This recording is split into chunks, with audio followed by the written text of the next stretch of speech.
A beautiful woman was walking down the street and comes across a man who speaks wildly. The world's gonna end unless we have sex right now. I thought she was going to slap him in the face, but instead, Do we have time to get to a motel, or do we need to do it right here? when we got to the hotel, and the girl said impatiently, We have to have sex! The world is going to end! but in the end, his conscience got the better of him, pretended to pick up the phone and say that the world was not going to end. The farce was over. It turns out that this is a world without lies. No one would lie. People just tell the truth. Oh, your baby is so ugly. Wow. I just took one of the biggest poops of my whole life. Look, I'm not coming into work today.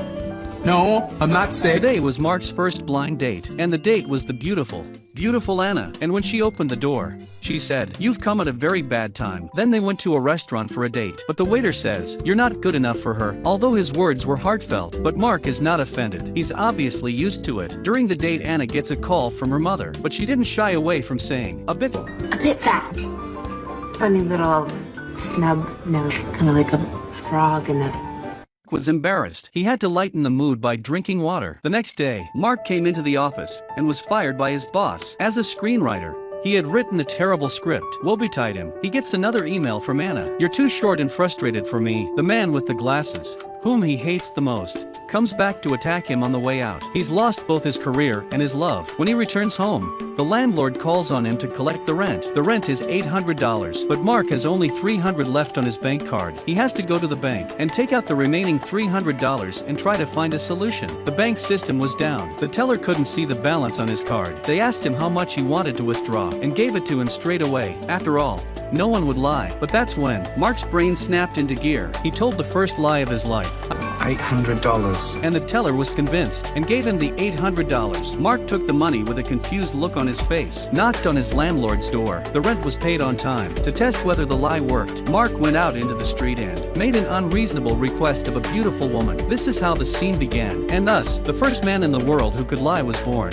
A friend was caught by a traffic cop for drink driving. Mark rushed to stop the traffic cop and said in a straightforward manner, He's not drunk. as a result, the traffic cop immediately bowed his head and admitted his fault. He even respectfully helped the driver to his feet. The driver looked confused. What is this? Because there are no lies in this world, and Mark is the only person in the world who can lie. No matter what he says, people will believe him. Mark takes his friend to the casino. Not only did he cheat openly, he lied about winning the jackpot on the game machine. But the machine broke down. It didn't spit out the money. The staff rushed to apologize to him. They exchanged the cash. With that, the two men returned home laden with cash. Apart from lying to satisfy himself, Mark, he also occasionally helps others by being kind. For example, helping a homeless person on the street to withdraw money from a bank, or helping a couple make up after a fight, or a depressed neighbor. It gives him hope for life again. On this day, he wrote a short history of mankind in his head, and afterwards soaks the script in a coffee cup. He fakes it to look like an ancient book. The next day, he came to his boss with the manuscript in his hand. The boss was so impressed, he even called the whole staff over. Mark was talking nonsense, but the staff listened with rapt attention. The staff listened with rapt attention and admiration. And so,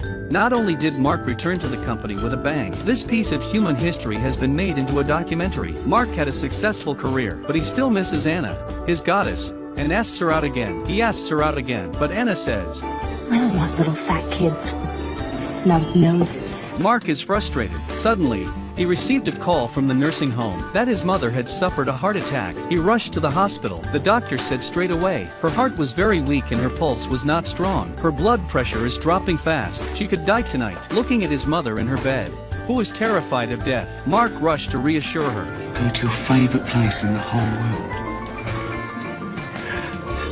And everyone you've ever loved and who's ever loved you will be there. The mother smiled with relief, leaving behind her a confused doctor and nurse. You go on. Go on. What else happened? The man had just gotten out of his car when a group of people surrounded him. It turned out that he had comforted his mother by saying the hospital had spread the word that people could go to heaven when they died. People were convinced by Mark's lies. Because this is a world without lies, people were blocking the door of his house. They all wanted to know what happens to people after they die. Mark had no choice but to start making things up. If you're a good person, you will go to heaven, where there is no sickness or poverty. You can have anything you want. The people were so excited to hear that. Mark created God out of a lie. From then on, he was on his way to the top of his life, and he became close friends with Anna. But she can't accept Marco's short, frustrated jeans, so she goes on a date with the man with glasses.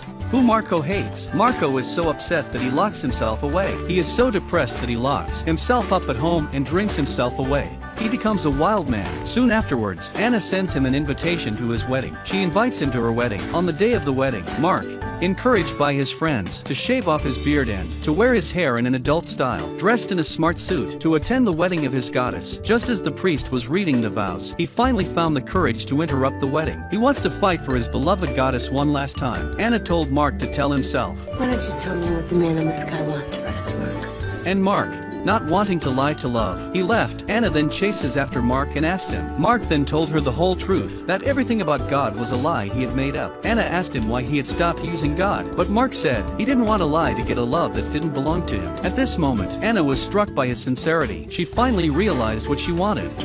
I want little fat kids with snub noses. By the end of the film, they have a short, frustrated son, and he has inherited Mark's ability to lie. It tastes so good, Mommy.